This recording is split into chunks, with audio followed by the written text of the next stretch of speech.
Estamos de volta para o nosso último bloco.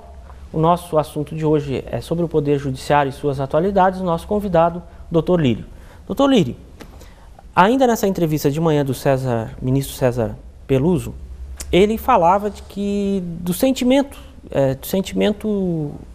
negativo que ele tem em relação ao fato de ele ter que se aposentar, segundo ele, no auge da intelectualidade e possibilidade física de contribuir muito mais para o Poder Judiciário. Ele citou também um exemplo americano de que lá os juízes são efetivamente vitalícios, né? E não raro é comum ver um magistrado na Suprema Corte de 90 anos ou até idade superior. Né? E ele lamentou o fato, disse que não vai parar, que ainda não precisou o que vai fazer, mas lamentou o fato de sair. Qual é a sua opinião a respeito dessa aposentadoria compulsória? Professor Maurício, hoje eu sou favorável à aposentadoria compulsória. É lógico que há situações que por se dar um tratamento generalizado a isso, ou seja, no caso do Brasil, o servidor público, seja o servidor que for, ele é obrigado a se aposentar aos 70 anos. Né? A chamada aposentadoria compulsória. Nos Estados Unidos não funciona assim. Basicamente, nós temos, na Alemanha também não funciona assim. O magistrado ele pode permanecer até que ele tenha condições físicas e intelectuais para poder julgar. Agora, eu acho o seguinte, eu acho que essa oxigenação, essa renovação na carreira, eu acho ela salutar. Por quê? Da mesma forma que nós temos alguns outros mecanismos de oxigenação do pensamento judicial, por exemplo, o quinto constitucional, né? Para o telespectador que não sabe, o quinto constitucional é que é um instrumento que garante que pelo menos 1/5 dos tribunais de segundo grau sejam ocupados por membros do Ministério Público e da Advocacia. Eu acho isso também uma medida tendente a oxigenar o pensamento, ou seja, não que isso de forma alguma signifique um demérito a quem já tenha 70 anos, que evidentemente muito contribui com a sua experiência e com seus anos de vida.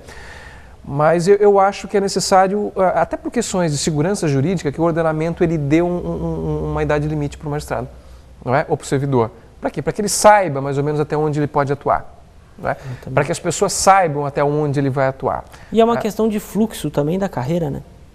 Eu acho que sim, justamente por isso. Ou seja, normalmente, e funciona assim na grande maioria dos casos, os juízes mais experientes, eles estão em tribunais superiores, né? Ou nos tribunais superiores, ou nos tribunais de justiça e nos tribunais regionais federais. Mas eu acho interessante que cada vez mais pessoas mais jovens ocupem esses cargos, justamente para passar essa mentalidade um pouco mais aberta, um pouco mais oxigenada do direito, que é o próprio direito da rua, o direito consuetudinário, aplicável ao direito positivo. Essa nova interpretação eu acho que seria interessante. Mas a gente tem ministros como, sem nenhum demérito, mas no caso do Dias Toffoli, que chega lá muito novo, num tribunal superior e máximo do país, vai ficar aí cerca de praticamente 4 décadas, né? Ele entrou com 41 anos, professor Maurício. 3 décadas, né? Ele vai ficar 29 anos no Supremo Tribunal Federal se não se aposentar antes. É um tempo considerável. Bastante. E, de certa forma, depõe contra esse empuxo aí de se reoxigenar. Exato. Mas ainda nesse sentido de valorização também do judiciário, como é que o senhor vê a sentença de primeiro grau? Como advogado, eu tenho sentido, né, como professor e advogado, eu tenho sentido que o volume que a gente tem de recursos, né, às vezes até algumas decisões como a gente tem visto, há um desrespeito do Facebook quando se dá uma liminar para se tirar uma determinada mensagem, ele não tira. O magistrado diz assim, olha, então tira então do ar, né, o programa por desrespeito à ordem judicial. Né? O tribunal reforma essa decisão.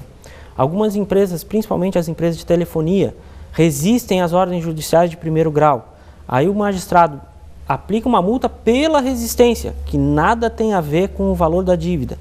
E isso, o tribunal depois reforma essa decisão dizendo o seguinte, não, a dívida não pode ultrapassar, a multa não pode ultrapassar o valor da dívida, tratando como se fosse cláusula penal, e não é cláusula penal, é uma forma de admoestar, de obrigar a empresa a cumprir a decisão judicial. São coisas diferentes, mas tratadas da mesma forma.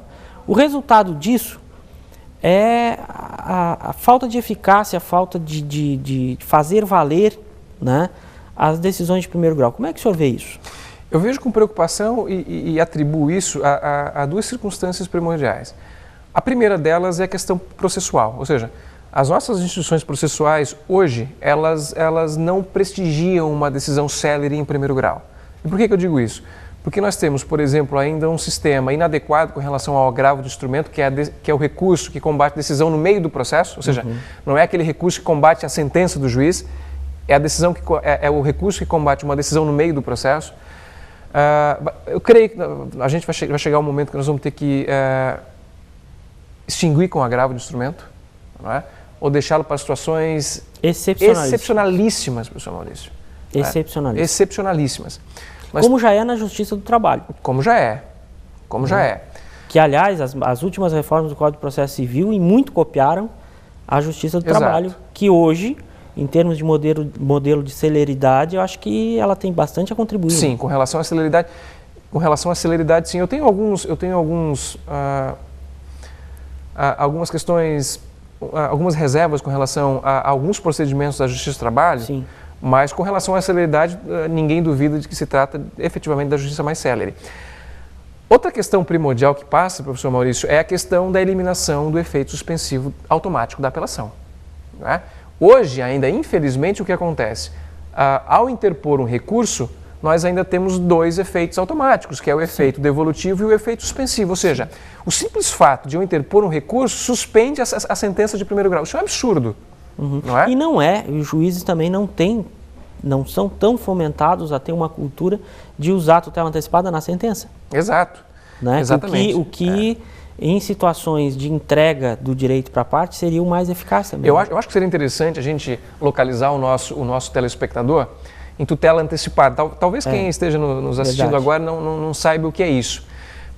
Quando a gente fala em efeito suspensivo, a gente tem que entender o seguinte, olha, a sentença, aquilo que o juiz decidiu na sentença, fica suspenso pelo fato do réu ter interposto o recurso. Não é? Isso tem que acabar na sistemática processual brasileira. Não é?